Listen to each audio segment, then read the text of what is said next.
जय हिंद। कैसे हैं आप लोग? होपफुली बहुत अच्छे होंगे। अगर आप कोई एग्ज़ाम की प्रिपरेशन काफ़ी टाइम से कर रहे हैं और वो एग्ज़ाम अब आने वाला है, यानी आखिरी 30 दिन के बाद आपका एग्ज़ाम है, तो आपको प्रिपरेशन बहुत अच्छी तो करनी ही है। उसके साथ में आज जो हम डिस्कस करने वाले हैं 2 साइकोलॉजिकल फैक्ट, उसको भी अगर आप ऐड कर देते तो आपका जो रिज़ल्ट है वो बहुत ज़्यादा अच्छा हो सकता है। अब ये 2 साइकोलॉजिकल फैक्ट क्या हैं उसके बारे में हम डिस्कस करते हैं। फर्स्ट साइकोलॉजिकल फैक्ट क्या है?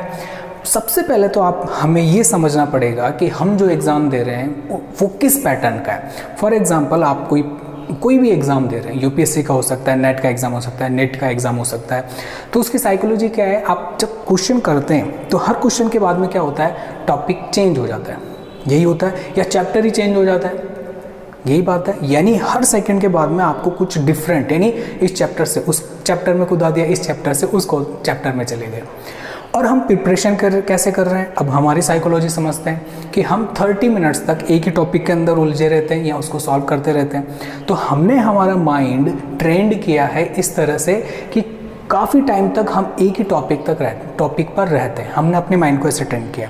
जबकि एग्जाम में क्या हो रहा है? एग्जाम में हो रहा है कि हर क्वेश्चन के बाद में टॉपिक ही चेंज कर दे रहा है, वो चैप्टर ही चेंज हो रहा है, यही हो रहा है। तो अब देखिए आपका एग्ज़ाम किस तरह से है और हम अपने आप को ट्रेंड कैसे कर रहे हैं।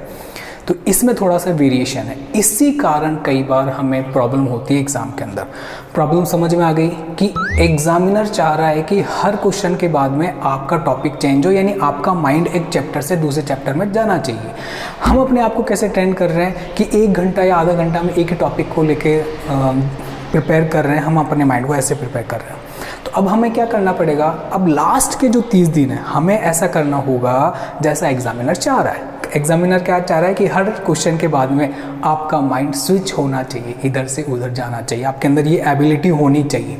तो अब हमें क्या करना है? लास्ट के 30 दिन हमें भी ऐसे ही करना है। अब आते हैं सॉल्यूशन पे। फर्स्ट, आपको टेस्ट सीरीज हमेशा ज्वाइन करनी है। टेस्ट सीरीज के अंदर होता क्या है? मोस्टली एक चैप्टर का टेस्ट हो गया, 2 का हो गया, 3 का हो गया, कई बार हाफ सिलेबस का टेस्ट होता है। मैं आपको एक पर्सनल सजेशन दूंगा कि आपके पास जो भी एग्जाम आप दे रहे हैं उसके प्रीवियस ईयर के पेपर होंगे आपके पास।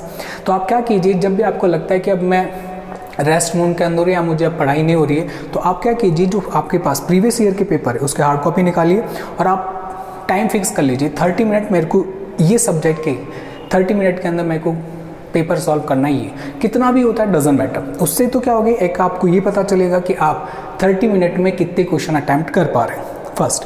दूसरा क्या होगा, आपका माइंड जो है वैसे ही प्रिपेयर होगा जैसा एग्जामिनर चाह रहा है। बात समझ में आ रहे हैं? तो धीरे धीरे क्या होगा, आप अपने आप को कैसे ट्रेंड कर रहे हैं, अपने माइंड को जैसा एग्जामिनर चाह रहा है कि आप ऐसे ट्रेंड करें। तो आपको जब ये करेंगे तो आपको इसके इफेक्टिव रिजल्ट मिलेंगे जैसा आप चाह रहे हैं। ये तो हो गया पॉइंट नंबर 1। अब इसको समझने के लिए हम एक एग्जांपल समझते हैं।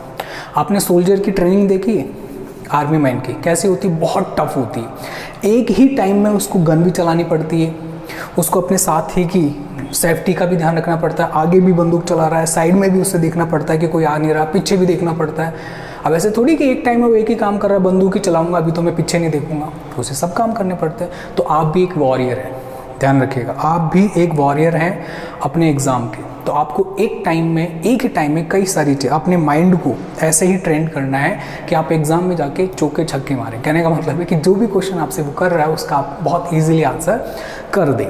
तो बात समझ में आ गई। हमें क्या करना है, अगर आप रिवीजन कर रहे हैं तो आप 30 मिनट के स्लॉट बनाइए कि 30 मिनट मैं ये चैप्टर देखूंगा, 30 मिनट दूसरा चैप्टर देखूंगा और 30 मिनट ये चैप्टर देखूंगा। एक ही चैप्टर को 2 घंटे ना देने के बजाय हम ऐसे कर सकते हैं। इससे भी अच्छा होगा कि आप 15-15 मिनट के स्लॉट बनाएं, तो और भी अच्छा हो सकता है। तो इस प्रॉब्लम से हमें थोड़ा सा क्या हो सकता है, सॉल्यूशन हो सकता है। प्रॉब्लम नंबर 1 जिसका सॉल्यूशन हमने कर लिया। अब साइकोलॉजिकल फैक्ट सेकंड क्या है उसको समझिए। आप जो भी एग्जाम फाइट कर रहे हैं उसको फाइट करने के लिए आप क्या करते हैं कि हर दिन या हर वीक या हर मंथ का एक टाइम टेबल सेट करते हैं और उस टाइम टेबल में एक टाइम ऐसा रखते हैं अपने लिए दिन के अंदर कि अपन रेस्ट कर सकें, यही होता है। और वो खाने के बाद होता है, दिन में होता है, सबके साथ होता है, हम भी करते हैं, मैं भी करता हूँ। बट जब भी आप एग्ज़ाम दे रहे हैं और एग्ज़ाम के सिर्फ लास्ट 30 डेज़ ही बचे हैं, लास्ट 30 दिन बचे हैं, तो आपको क्या करना है, ये देखना है कि आप जिस टाइम रेस्ट कर रहे हैं, सो रहे हैं, खाना खाने के बाद, दिन की बात कर रहा हूँ, क्या उस टाइम हमारा पेपर तो नहीं होगा। फॉर एग्ज़ाम्पल मान लीजिए आपका पेपर लग रहा है 11 से लेकर 2 बजे के बीच में, 3 घंटे का पेपर है, और आप इसी टाइम में खाना खा के सोते हैं, तो होगा क्या कि आपका जो माइंड है उस जिस टाइम सोते हैं उस टाइम डलनेस फील करता है। फॉर एग्जांपल जैसे मैं 2 से 3 के बीच में रेस्ट करता हूँ या सोता हूँ XYZ, तो जब भी वो टाइम आएगा दिन में, तो मेरे को क्या फील होगा, थोड़ा लो फील होगा, मैं इतना एनर्जेटिक फील नहीं कर पाऊंगा, या मैं इतने अच्छे से अपने आउटपुट नहीं दे पाऊंगा, या आपका माइंड इतने अच्छे से वर्क नहीं कर पाएगा।